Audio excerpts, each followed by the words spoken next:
Military Broadcast Radio, the station that's giving veterans a voice. Find us on the web at MB Radio. Opinions expressed in this program are those of the speakers and do not necessarily reflect the views or positions of any entities they represent.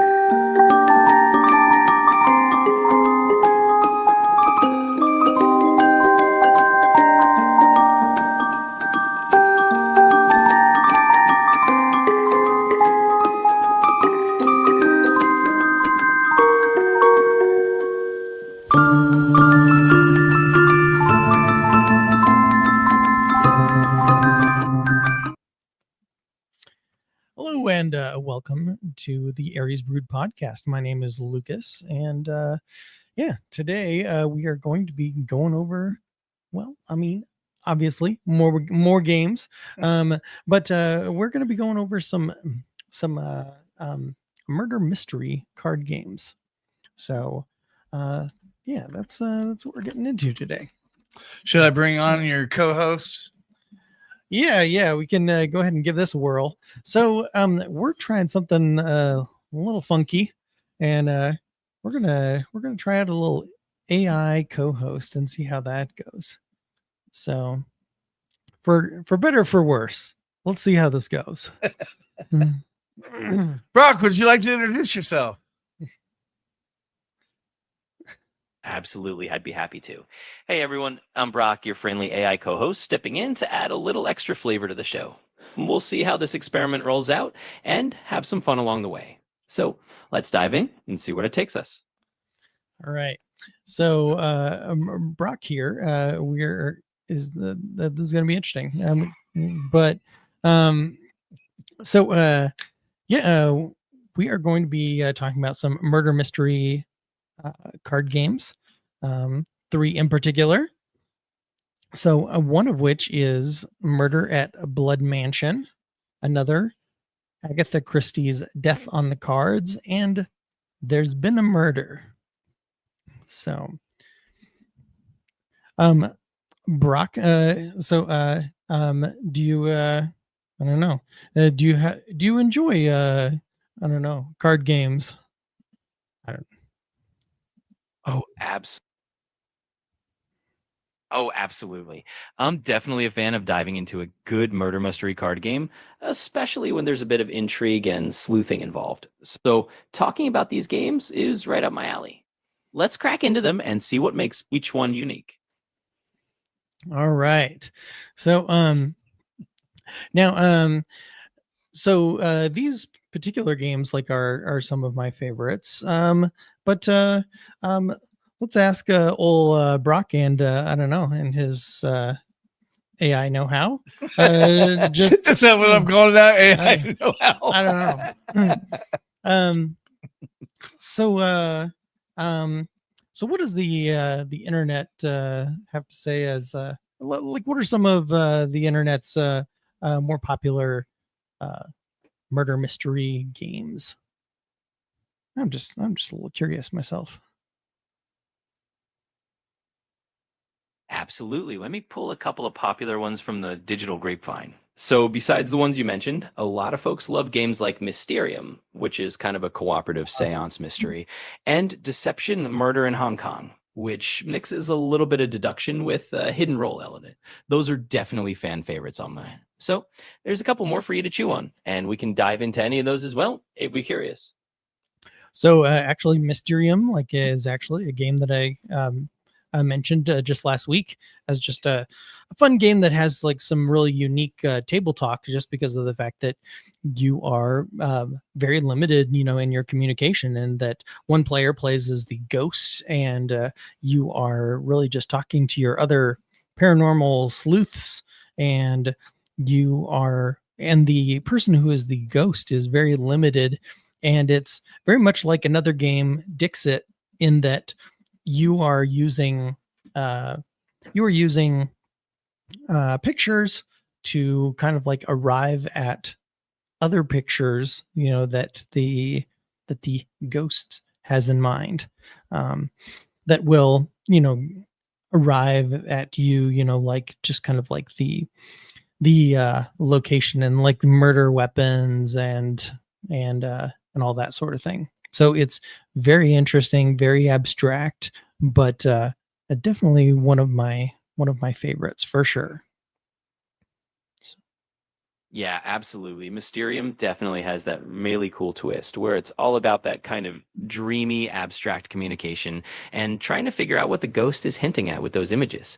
It's got a neat vibe and it definitely makes for some really memorable table moments. So I can totally see why it's one of your favorites. All right. All right. So this ain't too bad. This ain't too bad. We're working with the old AI here. Okay, so I have a question. Yeah. Now we've talked in past episodes, Brock, about how like there's like a backstory to a game. It makes it more interesting. I'm all about the history and stuff.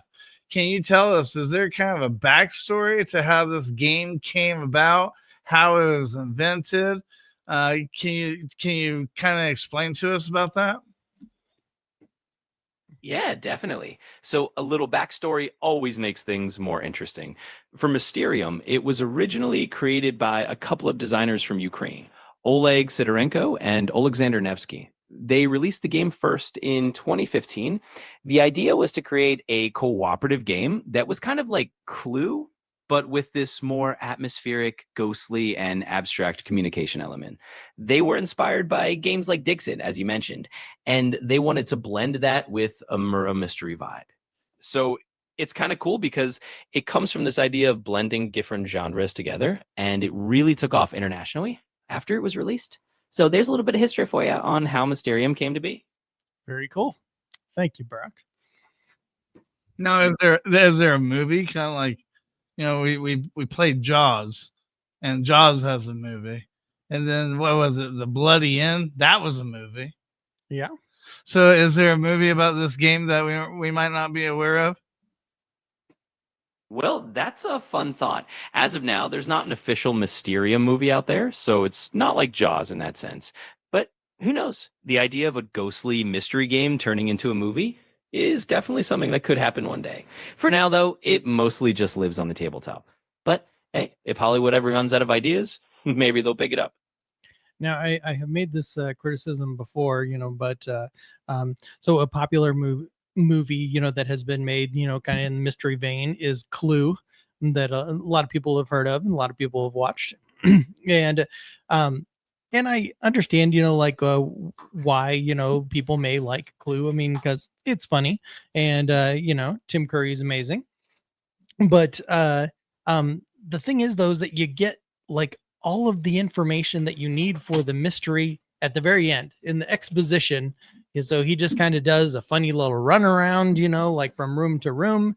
And he just talks about all of this information that you wish that you could have followed, through like the movie that you just watched, and so then it's just kind of like a fun, kind of like hustle through all this information as to, like who killed, Mr. Body, or who the murderer was, and why and such. And so I don't know. I think that like murder mysteries are always a little bit more interesting when it's kind of pieced out, like well, and that you're able to kind of follow all of that information, kind of as it goes. And so And I didn't like the movie Clue because I got really confused because there at like the end they had different scenarios showing, okay, this is what would happen if this person was the killer. It really confused the shit out of me. yeah, and no, I get that. I mean, like it really was kind of like leaning hard on its comedy and its really leading hard on comedy and performances, like rather than actually being a murder mystery per se. I don't know, but I don't know. So what did you think of the Clue, the movie Clue, Brock? Yeah, I get exactly what you mean. I think Clue definitely leaned really hard into the comedy and kind of that farcical vibe rather than giving you a real detective experience. So if you're looking for that slow, pieced out mystery, it's not quite that. For me, I don't have personal opinions, but I totally get why that would be kind of confusing or maybe not as satisfying as a true mystery. So I'm with you on that. If you want a good mystery, you definitely want those clues laid out a bit more evenly. Yeah. All right. Not too shabby. Not too shabby. All right. So one reason why I like a lot of these like murder mystery card games that we're going to be talking about today is the fact that in a weird way, we kind of follow along the information, kind of as it goes, so it's you kind of are building a story kind of as you go, and so that's a fun aspect of all of these three games that we're going to be talking about today. So I don't know, Joel, have you heard of any of these games that we're that are here?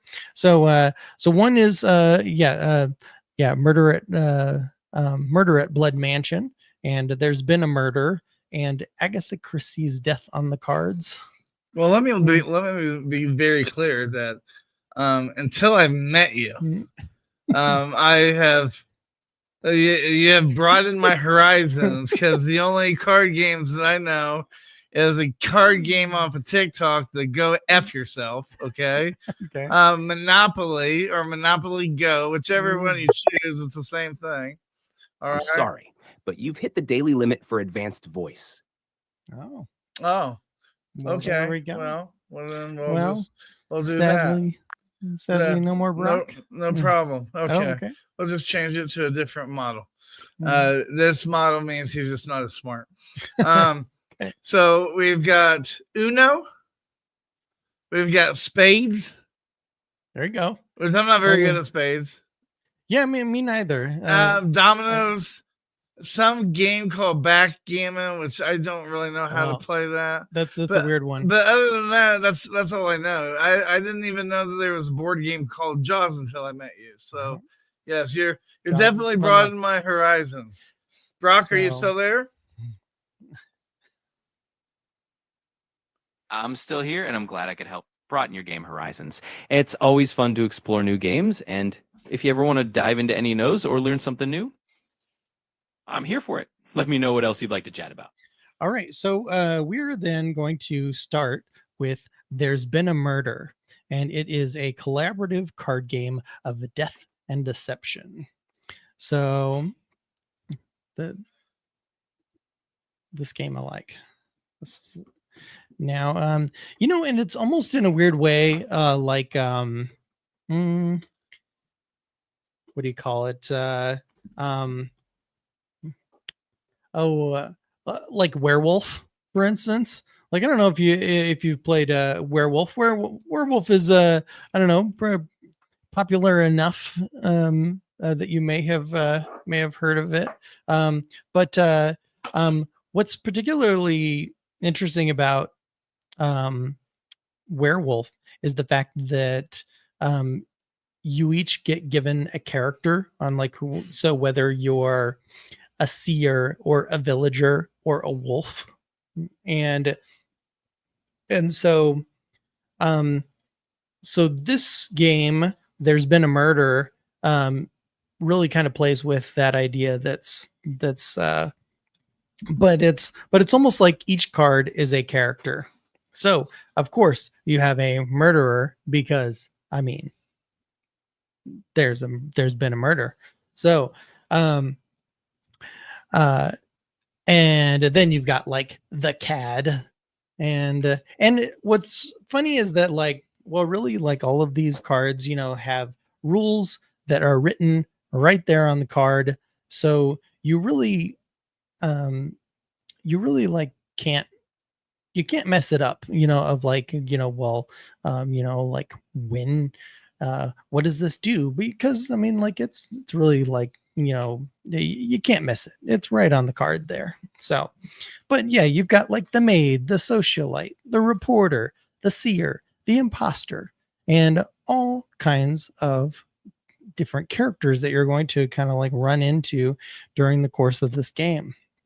And so what's really interesting though is that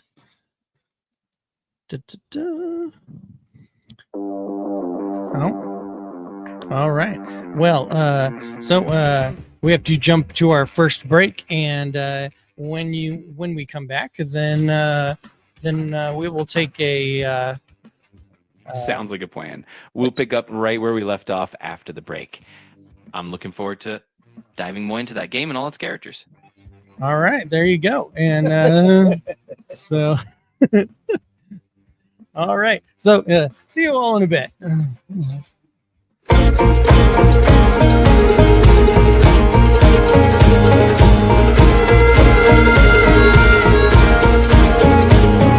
I pledge her from sea to shining sea. She held her torch to the sky to get the world liberty. What about me? What about living in American dream? What about in God we trust? These are the things they want us all to be. What about us? What about we, the people? What about us? What about we, the people?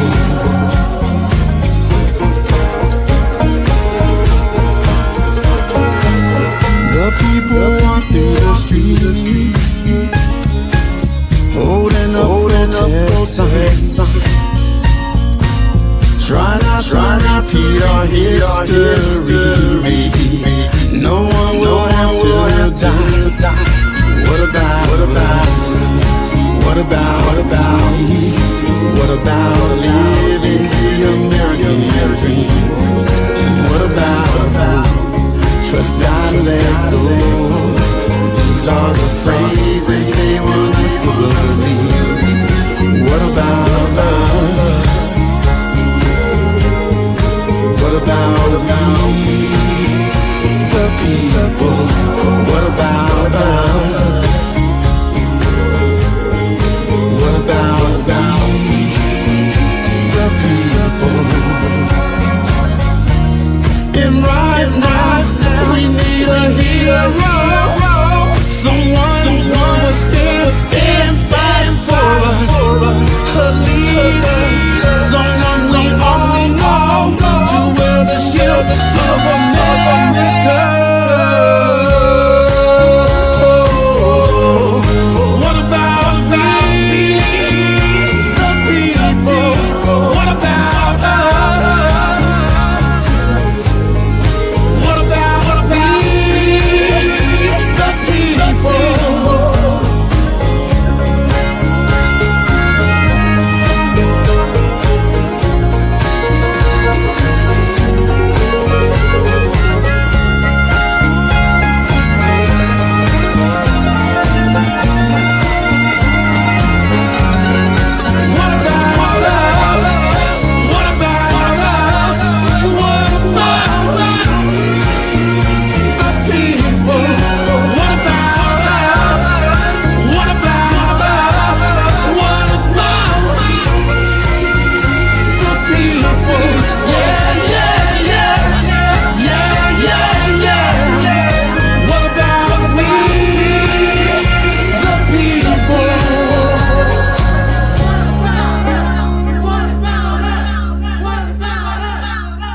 The station where our veterans' voices are heard. MBR Talk.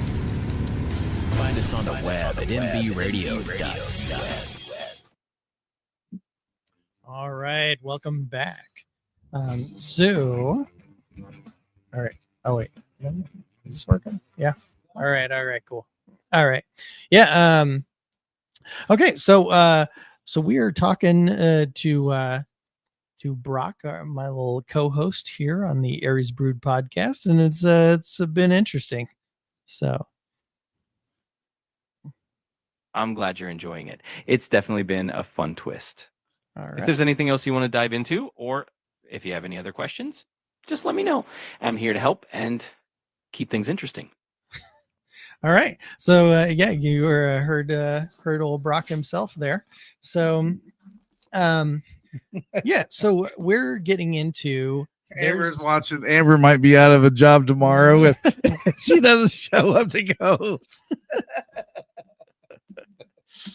Well, I'll just aim to be a fun addition to the team, but I'm sure Amber's got her own unique charm that can't be replaced. Either way, it's all about making the show fun and engaging. So let's keep it rolling. Better looking, Brock. Nothing against you. I appreciate that. It's all in good fun. I'm here to add a bit of extra flair and support whenever you need it. Just let me know how I can help, and we'll keep it entertaining. All right. So I was going to get into some of the rules and just like just a little bit of the play of there's been a murderer. There's been a murder.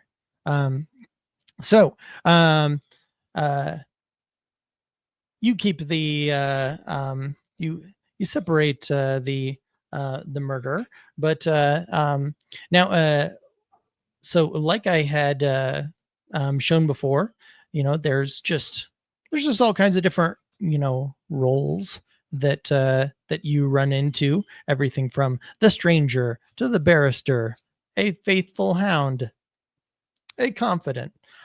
And what's fun is that this, like, when you're playing this game, it almost gives you a sense of kind of like this gossipy town circle trying to put this murder together, just because of the fact that everyone is dealt a hand of cards, and so you got like 5-6 cards, and all of these are just different people kind of milling about town trying to find out like what's going on in the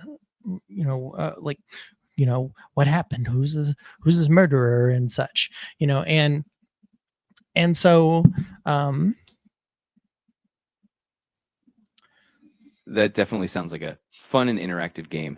It's got that whole social deduction vibe, which makes it even more engaging, especially with all those different characters and personalities. It really does feel like you're piecing together a little mystery in gossipy town. I can see how that would make for a great time with friends. I agree. And so now the players win if the detective card is played and successfully forces the murderer card to be discarded, and the murderer and informant cards, they end up in, or if they the murderer and informant cards end up in one player's hand. And as soon as either of these things happen, then the game ends and the players win.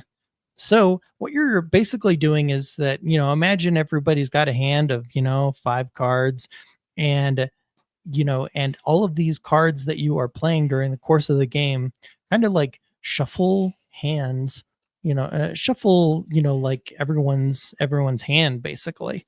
So, so for instance, like, let's take a look at the reporter, for instance. So the reporter here, you can choose a player on your left or right, choose a card at random from their hand, show it to everyone, put it back in their hand, and the card shown can be the murderer card.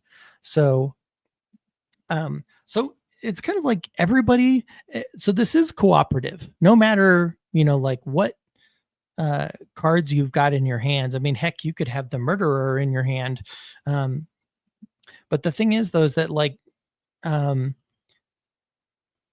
you can't say like what is in your hand.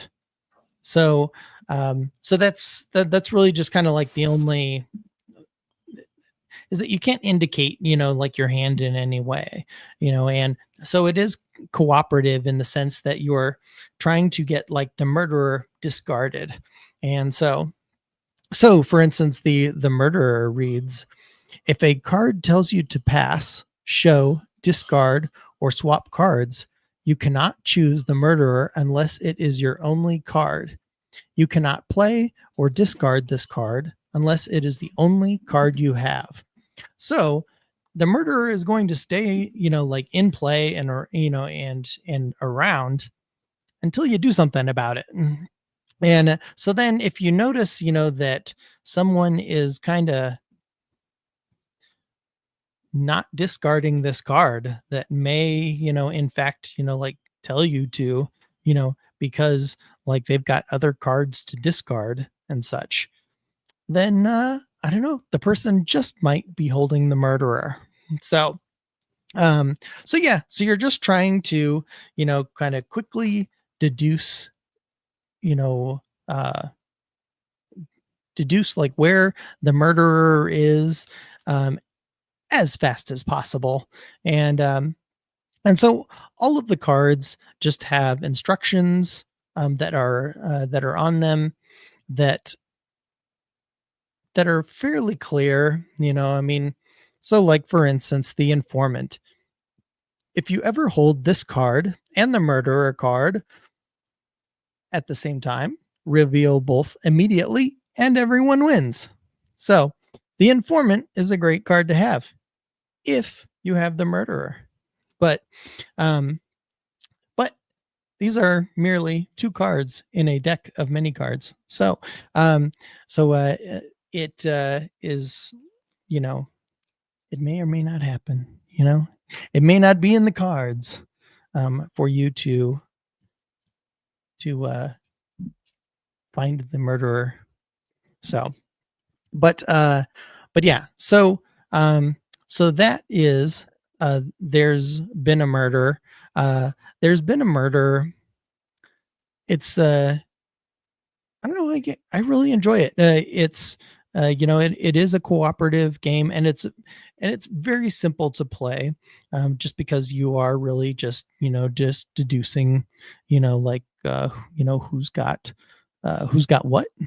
And, it's, I don't know.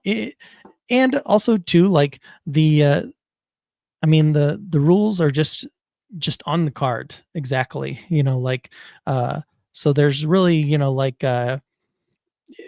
you are limited to, like what's in your hand as to like what you want to do, and so yeah, so that is, there's been a murder, and,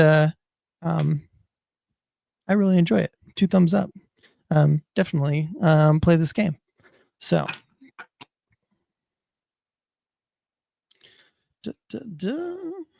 now we're going to move on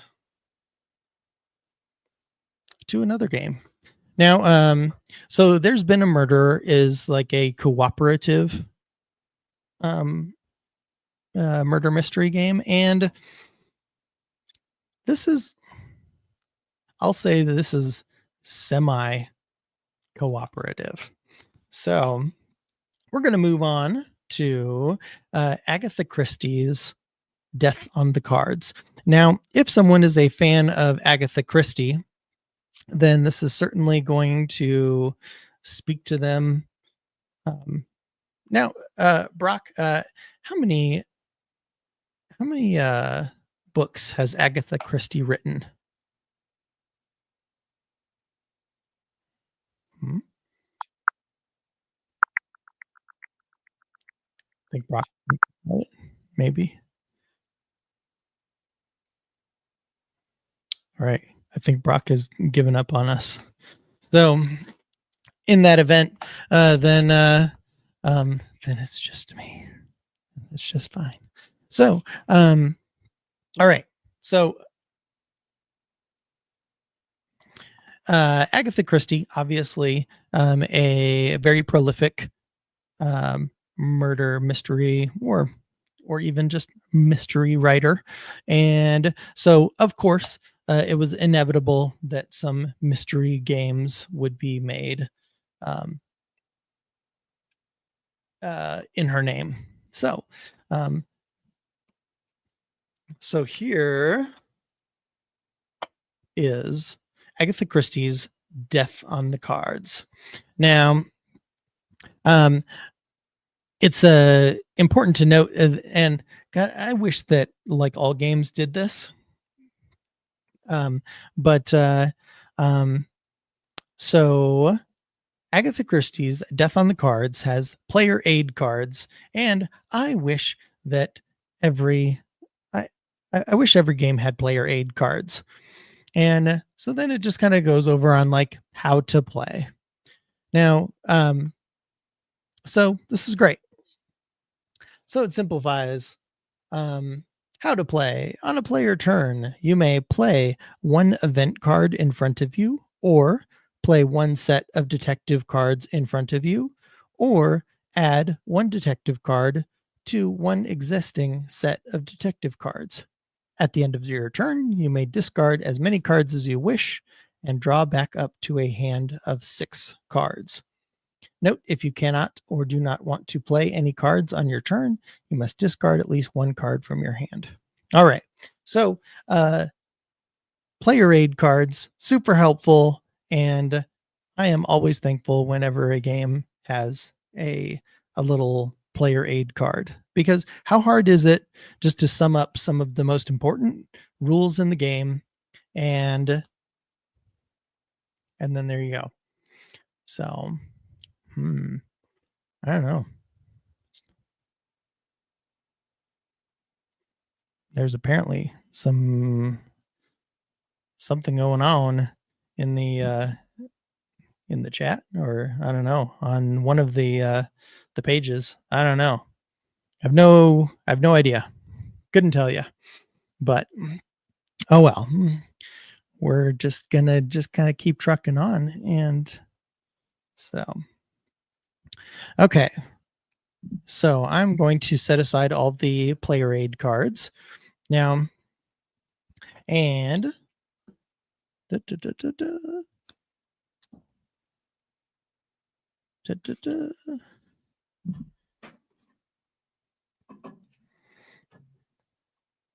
No worries at all. It sounds like you're really diving into the details of the game, and that's awesome. Player aid cards definitely make everything smoother, so it's great that this game includes them. If you need any more info or want to keep exploring, just let me know. All right. So Brock has decided to join us again. Yeah, there was just like a nice little chunk where I don't know. Brock I heard. Well, you know, and Tracer wrote Agatha Christie has written 75 novels, including 66 detective novels, over 150 short stories. There we go. So, yeah. So yes. So like I said, it's just inevitable, you know, that something was made in Agatha Christie's name, and I think that if someone was a fan of Agatha Christie, then they would certainly recognize some characters that show up, because there's all sorts of detectives that are in this game. And I don't know, some fans of the many books, you know, of Agatha Christie, and may recognize, you know, some of these detectives. So sadly, I have not. I'm trying to recall. I don't think I've read a single Agatha Christie book. But there is Aradney Oliver, Twopence Beresford, Harley Quinn. Okay. Yeah. Tuppence Beresford, Hercule Poirot.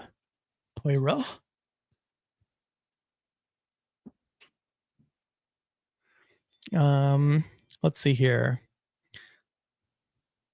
Let's see, Mr. Satterthwaite. I don't know.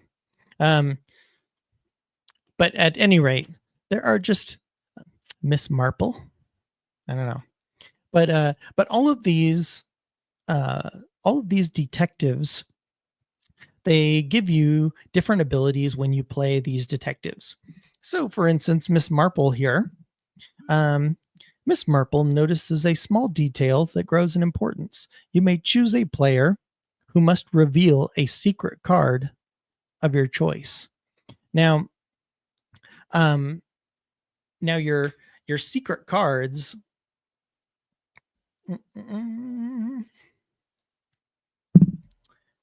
Now, what's fun is just that you've got all these secret cards that you're going to be, like wanting to reveal.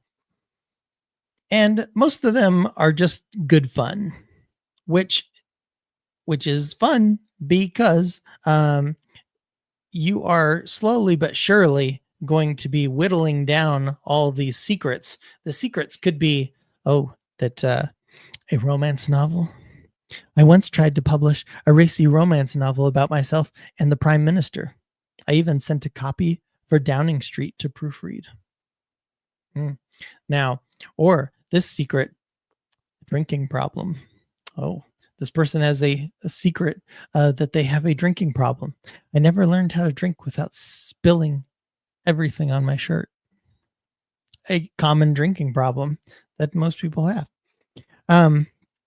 Or this imposter, for instance. I escaped my old life and changed my identity. I used to be a fire-eating lion tamer. Now I'm just me. All right. So all of these are very tame secrets, but they are social faux pas, if you will, and ultimately whittling down to revealing that you're the murderer. Now, if this card is revealed, then you are caught and have lost the game. If the murderer escape card is revealed, you get away with murder and win the game.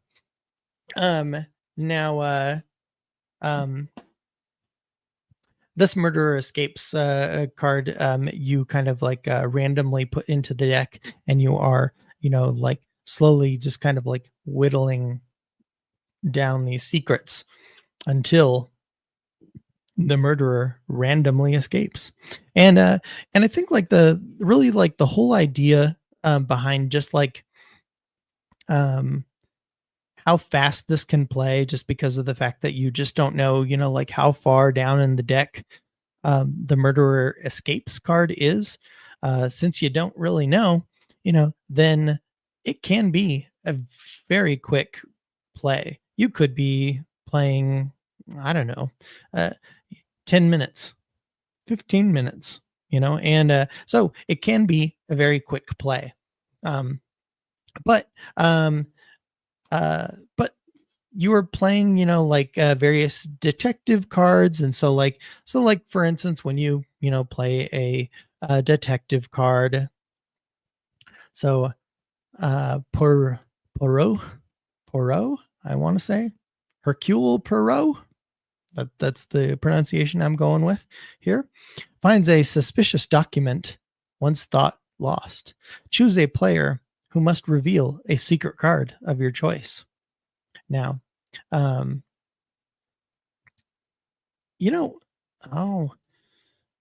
I just noticed something on these cards, which very well could be from the novels that they are written from, or that it's got to be anyway. So like, for instance, Hercule Poirot,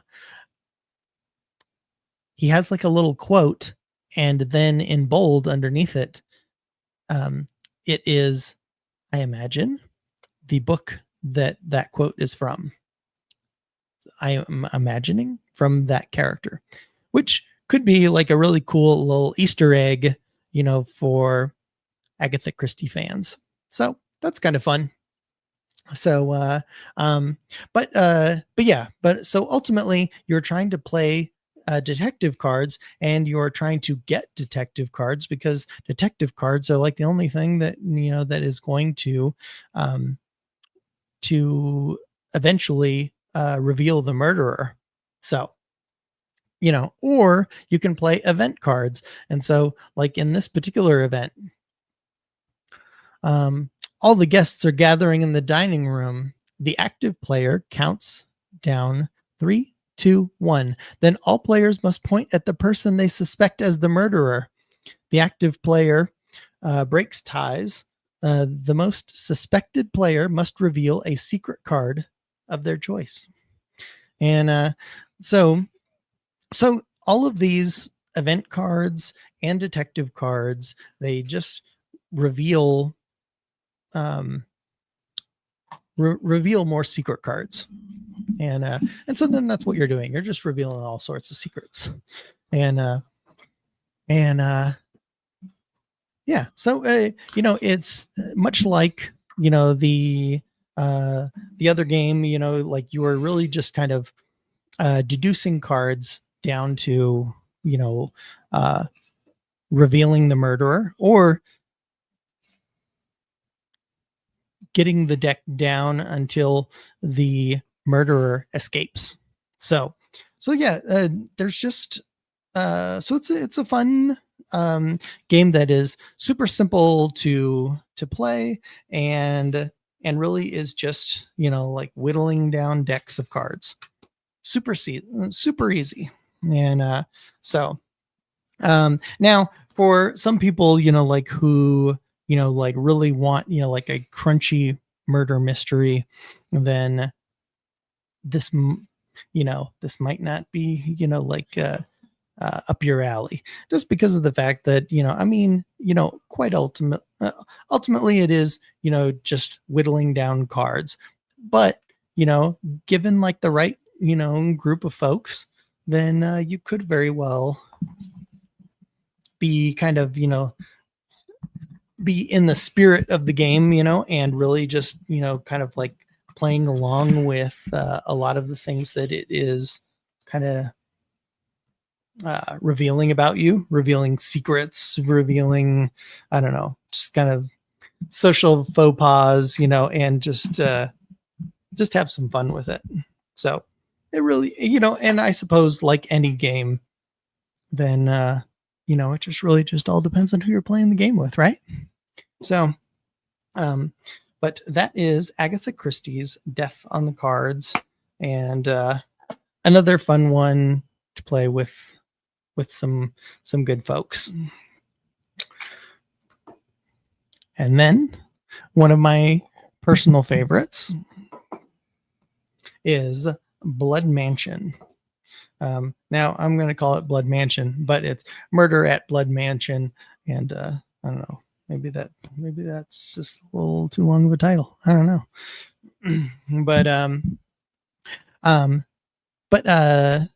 So this game also comes with a little player aid, and maybe just before we get into this final game, we're gonna take a little break, and then we will be back with Murder at Blood Mansion, and read all about it.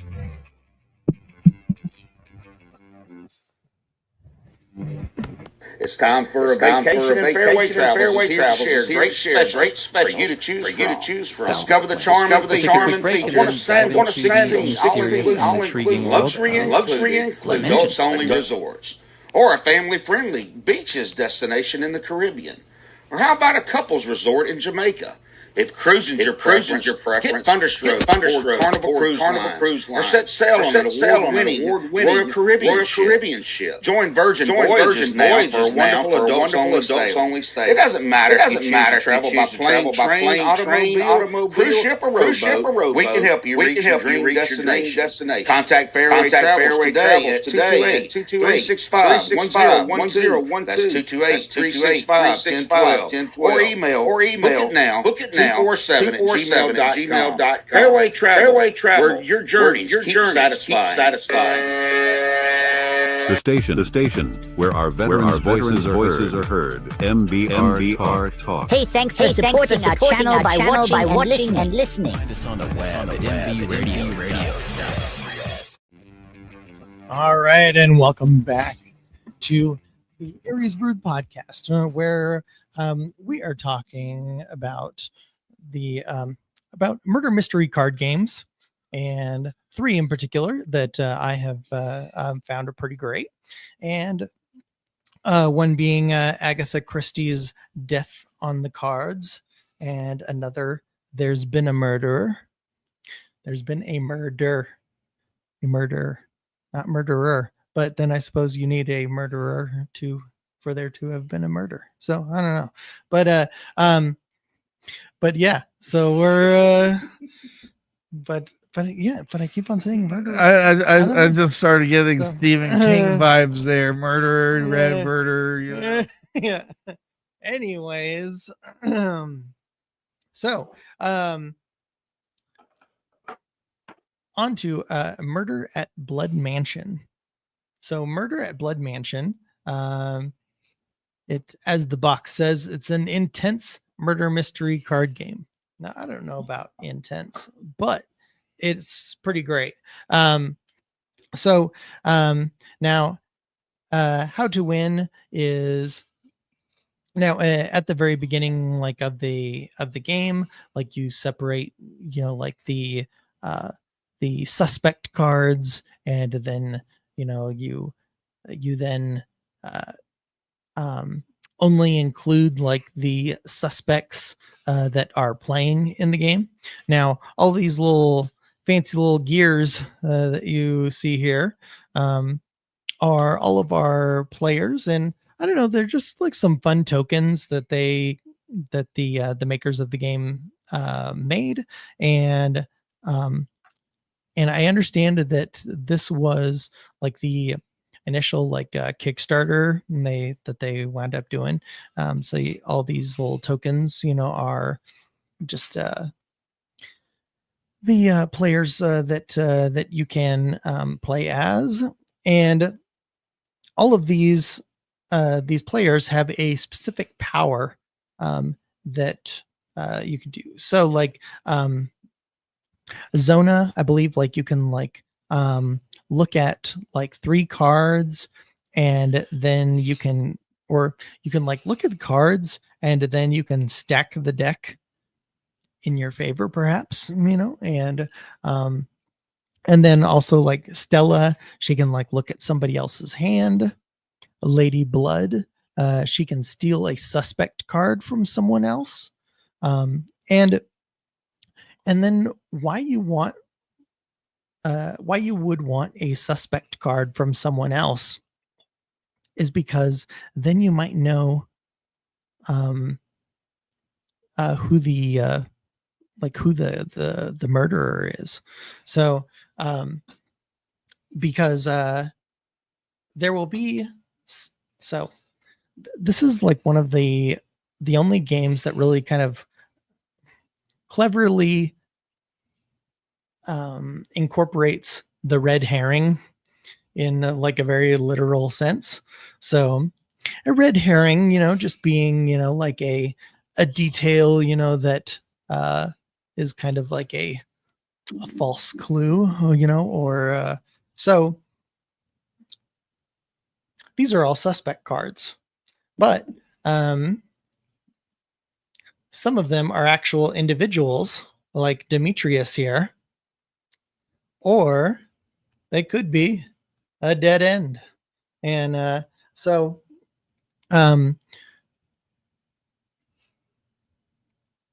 like during your game, then what you're going to find is that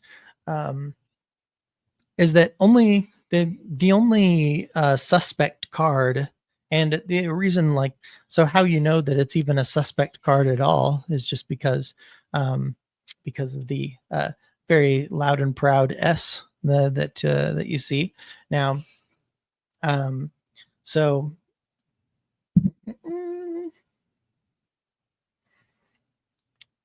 So there are S cards, which are suspect cards, and these are various individuals, and then red herrings.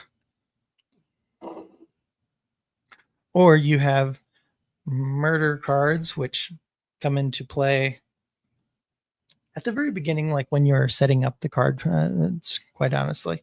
But and then you have action cards, and action cards are things that you want to. So, like for instance, with this action card, for instance, you want to pick any player and pull all their suspect and false weapon cards in the discard pile.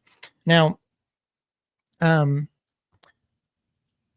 win the game, then you are going to have seen the suspect card.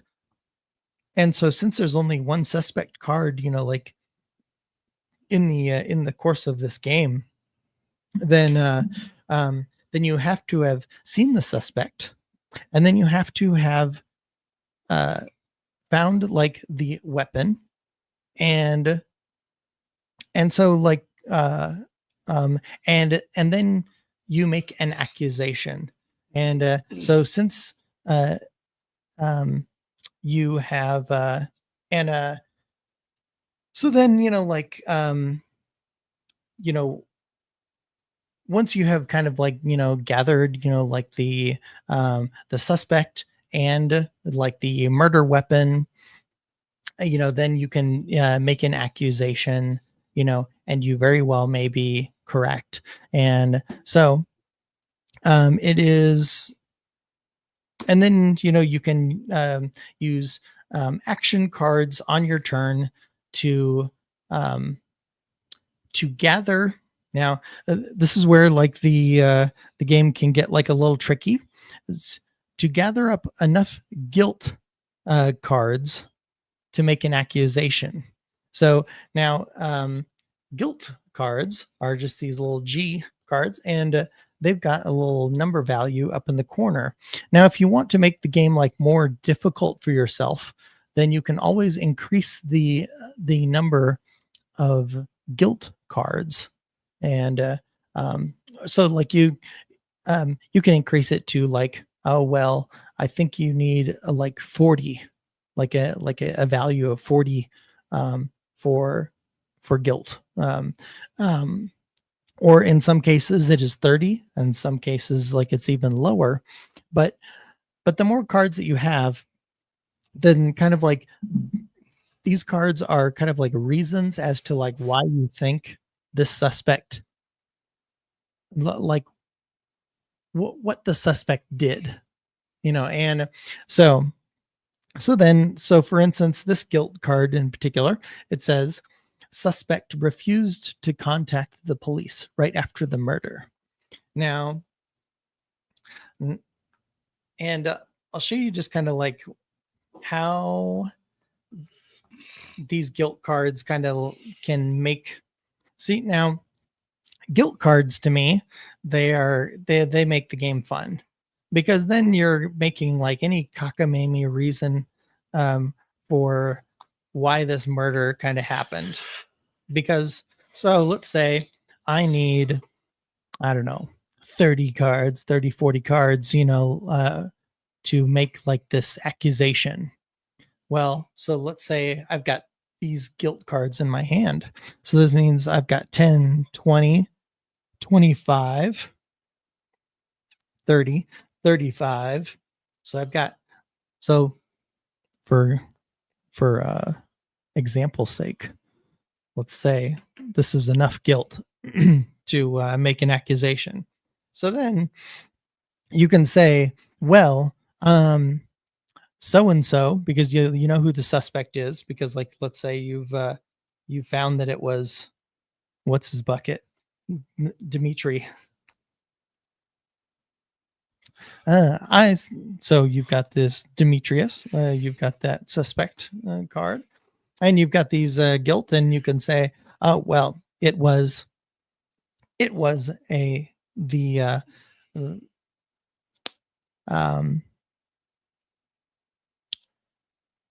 so you can say the weapon was found in so-and-so's trunk, in Demetrius's trunk, or whatever. And then you can say, and that you found a threatening letter, from the suspect to the victim. Or the suspect is very hesitant to discuss details of the murder. And the suspect has been known to talk rubbish about victim in the past. Anyways, there's all slew of reasons as to why they could be the murderer. And so if you have enough points, to basically like make, that accusation with the weapon in hand, and knowing full well the suspect because you have seen them revealed, then it makes for it can make for a fun game. So you're always, just using the action cards, to just kind of like get more information, like from other players. You're trying to reveal the suspect cards, and that hopefully that the suspect, gets revealed, and hopefully you don't run into any red herrings along the way. And but it can make for just like a fun, fast play that you are just all trying to, look at each other's cards, try to figure out like what other people might know, and hopefully they've got the murder weapon,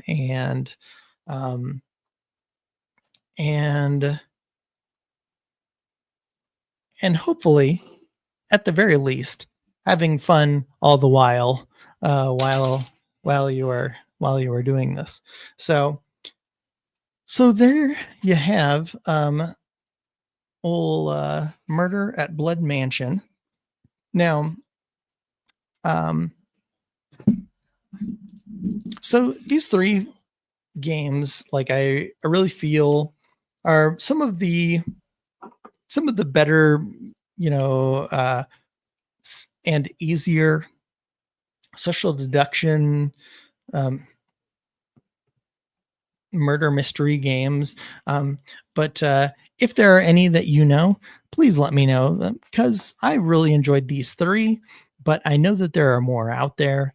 And so if you've found that you played one that you really enjoy, please share it with me, because I'd love to play it, and I'd love to play it with you. And so, but Murder at Blood Mansion, fantastic game, highly recommend. Agatha Christie's Death on the Cards, great game, and you might get a whole lot more out of it if you are a fan of Agatha Christie and have read some of her great books.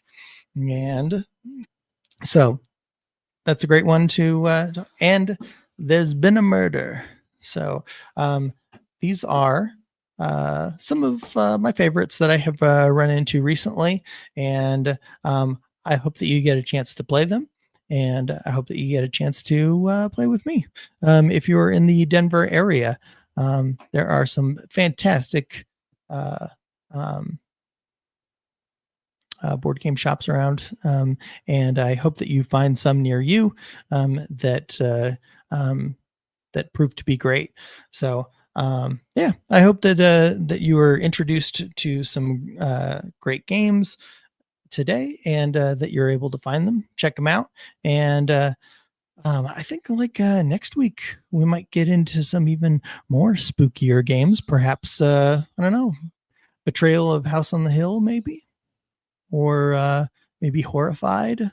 I don't know. There's so many great games out there, but we will get something going for next week. So, I hope that you enjoyed this episode of Aries Brood, and find some great games near you. Get your friends together, and I hope that you find some great games to play and share it with others. And so this was the Aries Brood Podcast, and special thanks to Brock. Thanks, Brock, for coming in and joining with us. We appreciate it. Yeah, I don't know. Brock is checked out. I think he is checked out. Brock, you still there? Brock? Ferris Bueller. Yeah. He's checked out. That's all right. Well, anyways, we'll be here next Wednesday, everybody. Have a fantastic week. Have a fantastic weekend. Remember, up next, we got Oscar Mike Radio coming up tomorrow. And we have the Fair and Dozer show that's coming out later tonight as well. And don't forget the H-Train show and Vet Talk and the Oscar Mike Radio show tomorrow. And as we always say, we're here for you, not for us. And they all said, we're giving our veterans a voice. All right. Thanks so much, everybody. Have a great night. Ladies and gentlemen, thank you for tuning in to Military Broadcast Radio. As we wrap up today's show, we want to remind you that the podcast of today's episode will be available right after we go off the air. So if you missed any part of the show or want to listen again, be sure to check it out. And remember, we're here to support and honor our veterans. Your stories and experiences matter, and we are committed to giving you a platform to share them. That's right. We're here to give our veterans a voice. So don't forget to catch the podcast and stay connected with us. Giving our veterans a voice.